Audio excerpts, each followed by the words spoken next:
Ever find yourself lost in a scroll, long after you meant to put your phone down? You glance at the clock, and an hour has vanished. It's a feeling so common, it's become a modern ritual. But what if I told you this isn't a personal failing?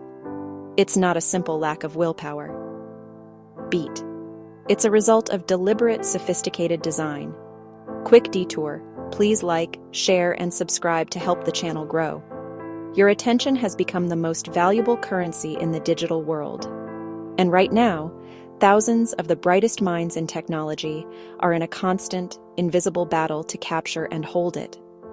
Every app on your phone is competing, not just for a moment of your time, but for a permanent place in your daily routine. Their goal isn't just for you to use their product, it's to make that use an unconscious habit. These habits don't form by accident. They are meticulously engineered when three powerful forces align perfectly: a specific design choice, a targeted emotional response, and precise timing. It's a science, one that leverages deep-seated psychological principles to keep you engaged. Tonight, we're going to pull back the curtain. We will decode the invisible architecture of addictive design, understand its profound effects on our brains and our lives, and, most importantly, discover how to reclaim control. Before we dive in, let's be clear about our terms. When we say addictive design, we're not making a clinical diagnosis of addiction. We're talking about a set of persuasive design techniques that create compulsive, habit-forming products. These are features intentionally built to exploit the very same neurological pathways that are involved in addiction, pathways of reward, motivation, and pleasure. The result is a powerful, often irresistible pull that can override our best intentions. Let's start with the first, and perhaps most powerful mechanism: variable ratio rewards. Think of a slot machine in Las Vegas. You pull the lever, never knowing if you'll win, lose, or hit the jackpot. It's that very unpredictability that makes it so compelling. Your phone does the exact same thing. Every time you pull down to refresh your feed, you're pulling that lever. You never know what you'll get: a boring update, a funny video, a message from a friend, or that one piece of news you were waiting for. This uncertainty triggers a surge of the neurotransmitter dopamine in your brain's reward system. Dopamine isn't just about pleasure, it's about anticipation and seeking. It's the chemical that says, "Do that again, something important might happen." The platform doesn't even need to deliver a great reward every time. The mere possibility is enough to keep you pulling, scrolling, and seeking that next hit of novelty. It's a neurological loop that's incredibly difficult to break. Second, we have social validation loops. Humans are fundamentally social creatures. We are hardwired to seek approval, belonging, and status within our tribe. Digital platforms have weaponized this deep-seated need. Every like that pulses on your screen, every comment that pings, every new follower you gain, these are not just passive pieces of information.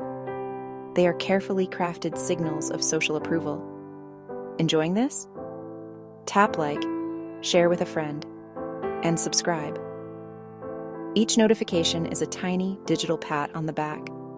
It tells your brain, you are seen, you are valued, you belong. This creates a powerful feedback loop. You post something, you wait, and then you receive validation, which feels good. Your brain learns to associate the platform with that positive feeling, training you to come back on a predictable schedule to check for more approval.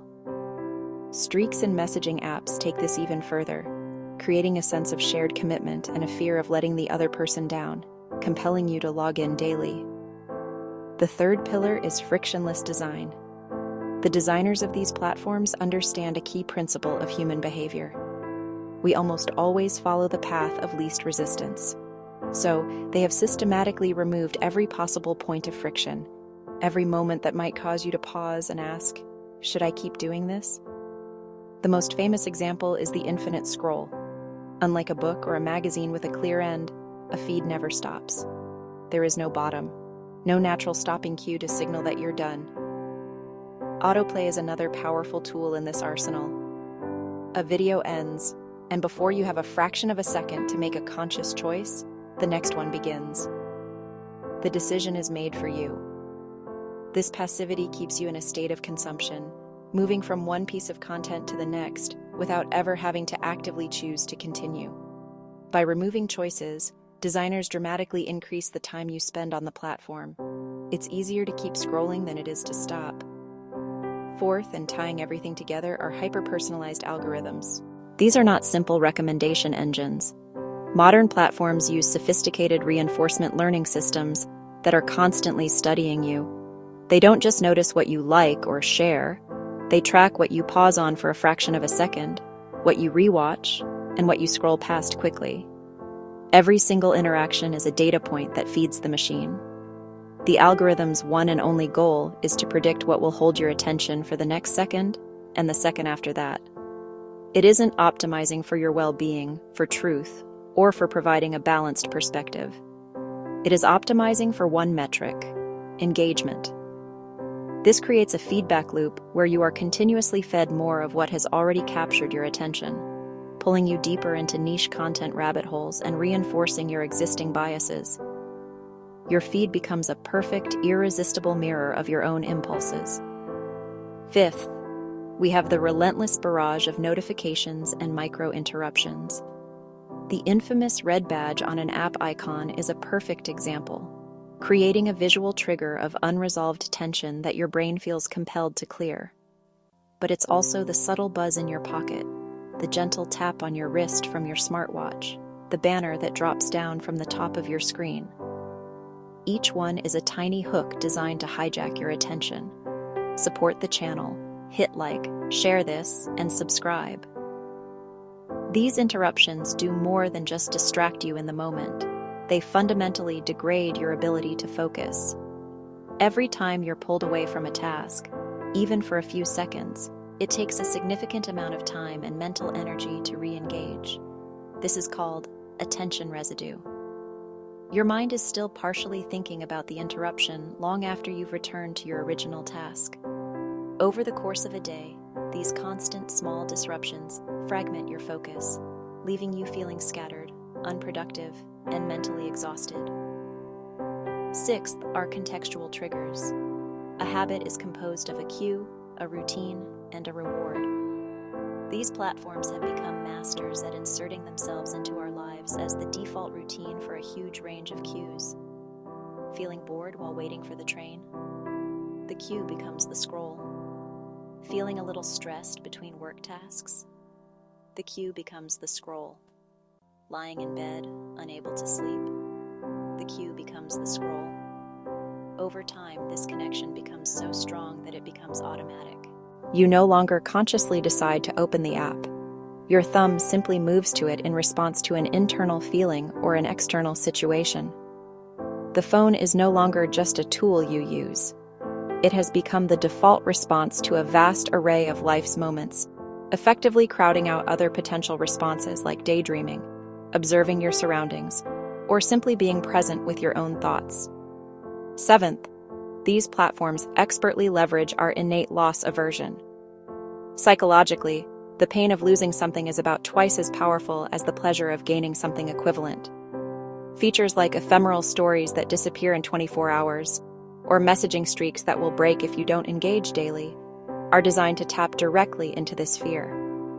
The countdown rings and disappearing content create a sense of urgency, telling you, "Look now, or you will miss out forever." This manufactured urgency, often called FOMO, or the fear of missing out, keeps you coming back not just out of desire, but out of anxiety. You're not just checking in to see what's new. You're checking in to make sure you don't lose something: a streak, access to a story, a place in a social conversation. It shifts your motivation from seeking pleasure to avoiding pain, which is a much more powerful and compulsive driver of behavior. Finally, and perhaps most simply, is the complete absence of stopping cues. Think about older forms of media. A book has a final chapter. A magazine has a back cover. A movie has credits. These are natural, built-in moments to stop and reflect. Digital feeds have been intentionally designed without them. There is always another post, another video, another recommendation. Time seems to stretch and warp when the stream of novelty is endless. Final reminder: like, share, and subscribe for more. When you combine all of these elements, the unpredictable rewards, the social validation, the frictionless design, the hyper-personalization, the constant interruptions, the automatic triggers, and the fear of missing out, you don't just have an app. You have a perfectly engineered environment for capturing and holding human attention. It's a system that makes the easy choice the default choice, and the default choice is to keep scrolling. This isn't an accident. It's the business model.